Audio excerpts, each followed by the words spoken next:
इस बीच बड़ी खबर आपको बता दें, दिल्ली हाईकोर्ट से केजरीवाल को राहत नहीं। हाईकोर्ट ने ईडी से 2 अप्रैल तक जवाब मांगा है। 3 अप्रैल को मामले की अब अगली सुनवाई होनी। ये बड़ी जानकारी सामने आ रही है। केजरीवाल को हाईकोर्ट से राहत मिलती हुई नजर नहीं आ रही है। ईडी को मिला जवाब दाखिल करने का और समय, अब समय दिया गया है और ये समय जो है आपको बता दें कि 3 अप्रैल को अब मामले की अगली सुनवाई होनी है।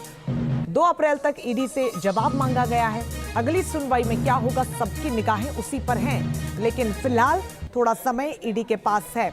तो हाईकोर्ट से अब केजरीवाल को राहत नहीं, पहले ही ईडी की वो कस्टडी में है। लगातार आम आदमी पार्टी उनकी गिरफ्तारी को लेकर विरोध कर रही है और उनकी पत्नी भी बार बार ये कह रही है कि उनकी तबीयत भी ठीक नहीं है और इस गिरफ्तारी को भी आम आदमी पार्टी, उनके समर्थक, नेता, कार्यकर्ता सब गलत करार दे रहे हैं। लेकिन फिलहाल बड़ा अपडेट ये है कि दिल्ली हाईकोर्ट से अब केजरीवाल को राहत फिलहाल नहीं है, जेल में ही रहेंगे केजरीवाल, ये बड़ी जानकारी है।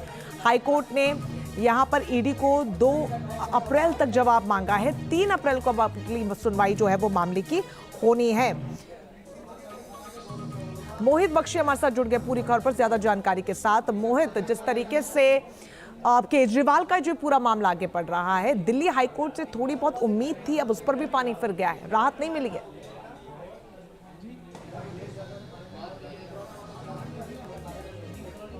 अभी जो फौरी तौर पर राहत चाह रहे थे वो राहत नहीं मिली है, क्योंकि वो चाह रहे थे कि तुरंत अगर इस पूरे केस में देखते हुए गिरफ्तारी को जो है वो गैरकानूनी घोषित कर दिया जाए तो राहत मिल जाएगी, लेकिन अभी वो नहीं हुआ है। हालांकि इंटरिम रिलीफ के लिए 2 तारीख तक ईडी को जो है वो जवाब दाखिल करना होगा। ये एक थोड़ी सी राहत है अगर ईडी अपना जवाब दाखिल करती है और उसके बाद कोर्ट क्या फैसला लेता है, यानी कि पिटीशन को खारिज नहीं किया गया है। सिर्फ इतनी राहत जरूर मिली है, लेकिन फौरी तौर पर अभी उनको रिलीफ मिलता हुआ इस मामले में नहीं दिखा है। 3 तारीख को सुनवाई होगी तो पता लगेगा कि आखिर आगे इस मामले में क्या होगा। लेकिन उससे पहले 28 तारीख यानी कल राउज एवेन्यू कोर्ट में मुख्यमंत्री अरविंद केजरीवाल को पेश होना होगा। और गौर करने की बात यह है कि मुख्यमंत्री अरविंद केजरीवाल कोई बड़ा खुलासा करने की बात कह चुके हैं, क्योंकि उनकी धर्मपत्नी ने यह बात मीडिया के सामने आके कही। तो अभी कई और घटनाक्रम घटने बाकी हैं इस आज की सुनवाई के बाद, तो यही लग रहा है। जी ठीक है, आप बने रहिए हमारे साथ मोहित। इस बीच रुमानुल्लाह खान भी फोन लाइन पर जुड़ गए। रुमान, अब यहां से क्या समझे,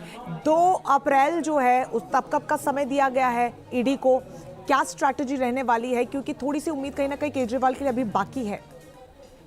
देखिए बिल्कुल, और उसके बाद उनको अगर हाई कोर्ट से राहत नहीं मिलती है तो सुप्रीम कोर्ट का रुख भी केजरीवाल कर सकते हैं। सीधे तौर पर प्रवर्तन निदेशालय ने जब आज कोर्ट में इस मामले पर सुनवाई हुई तब ईडी ने सीधे तौर पर कहा कि उनको कल दोपहर को ही इस याचिका के बारे में जानकारी मिली है और उनके पास इतना पर्याप्त समय नहीं मिला कि वो इसका जवाब तैयार कर सके, लिहाजा हाई कोर्ट से उन्होंने समय की मांग की थी। लेकिन अधीक्षक मनु सिंह का कहना था, जो बचाव पक्ष के वकील हैं, उनका भी कहना था कि इस मामले में उनके पास कई सारी ऐसी चीजें हैं जो सुनी जानी जरूरी हैं, और जिसके बाद हाईकोर्ट ने इन दलीलों को रखने का समय दिया। लेकिन उसके बाद अपना ऑर्डर रिजर्व करते समय हाईकोर्ट ने भी ईडी से फिर पूछा कि आपको किस समय इस याचिका के बारे में पता चला, तब ईडी ने कहा कि कल दोपहर को। तो हाईकोर्ट ने कहा कि ठीक है, आपको समय देना इसमें पड़ेगा, जिसके बाद ऑर्डर रिजर्व रख लिया गया। उसके बाद अब ईडी ने चूंकि ज्यादा समय मांगा था, लेकिन हाईकोर्ट ने जल्दी जवाब देने को कहा है। 2 तारीख तक ईडी को अपना जवाब इस पूरे मामले में सबमिट करना है हाई कोर्ट के अंदर। लेकिन सबसे महत्वपूर्ण बात यह है कि कल अरविंद केजरीवाल जो दिल्ली के मुख्यमंत्री हैं, उनकी ईडी की रिमांड की अवधि भी पूरी हो रही है और कल उनको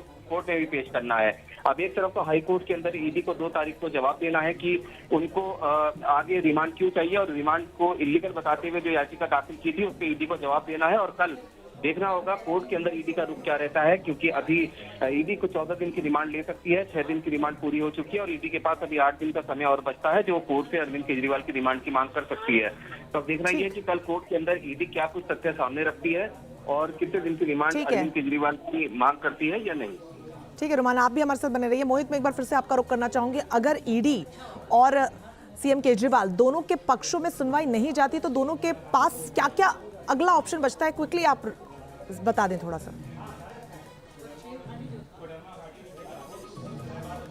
देखिए, आप समझना होगा इस मामले को लेकर कि एक पक्ष में तो जाना ही है। अगर ईडी कहती है, ईडी अपनी दलील रखती है, जो अपना रिप्लाई है वो फाइल करती है और कोर्ट से राहत नहीं मिलती, कोर्ट इस दिल्ली हाई कोर्ट जो है इस केस को नल एंड वॉइड नहीं घोषित करता, और तो फिर वो सुप्रीम कोर्ट जाने का रास्ता जो है वो अरविंद केजरीवाल और आम आदमी पार्टी के पास खुला है। लेकिन अगर वहां से इनको राहत मिल जाती है तो फिर केस नहीं बनेगा, केस आगे नहीं चलेगा। रिमांड को लेकर जिस तरीके से सवाल खड़े कर रहे हैं तो वहां पर राहत, बड़ी राहत मिल सकती है। तो अभी ये दोनों ही जो एक ऑप्शन जो है वो आम आदमी पार्टी और अरविंद केजरीवाल के पास है, साथ ही साथ ईडी के पास भी है, लेकिन समय जो है वो जरूर मिला है ईडी को अपना रिप्लाई फाइल करने का, और इस दौरान वो अपना रिप्लाई फाइल करेगी कि क्यों अरविंद केजरीवाल पर यह केस चलना चाहिए और क्यों उन्हें रिमांड की जरूरत थी। जी बिल्कुल मोहित, और साथ ही अरविंद केजरीवाल की जो पत्नी है सुनीता केजरीवाल, वो ये कह चुकी थी कि वो कोर्ट में कुछ बड़ा खुलासा करने वाले हैं।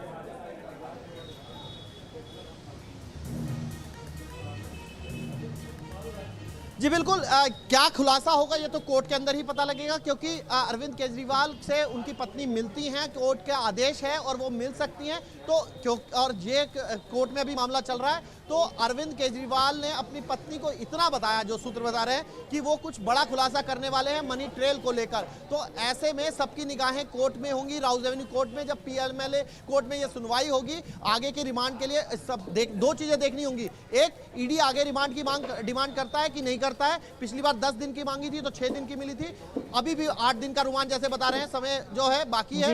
लेकिन दूसरा सबसे महत्वपूर्ण कि अरविंद केजरीवाल कोर्ट में क्या कहते हैं, कौन सी मनी ट्रेल की बात करते हैं, क्या जो शरत रेड्डी वाली बात आम आदमी पार्टी कह रही है उसमें कुछ उससे संबंधित कोई खुलासा करते हैं, ये तमाम चीजें हैं जो कल कोर्ट में देखनी होंगी। जी ठीक है, चलिए बहुत शुक्रिया मोहित और रुमान दोनों आपका, और तमाम जानकारी के लिए। तो सभी की निगाहें इसी बात पर होंगी कि कौन सा वो बड़ा खुलासा है जिसका जिक्र अरविंद केजरीवाल की पत्नी सुनीता केजरीवाल ने किया है। लेकिन फिलहाल अपडेट यही है कि दिल्ली हाईकोर्ट से केजरीवाल को फिलहाल तो राहत नहीं है, समय दिया गया 3 अप्रैल तक, अगली सुनवाई 3 अप्रैल को।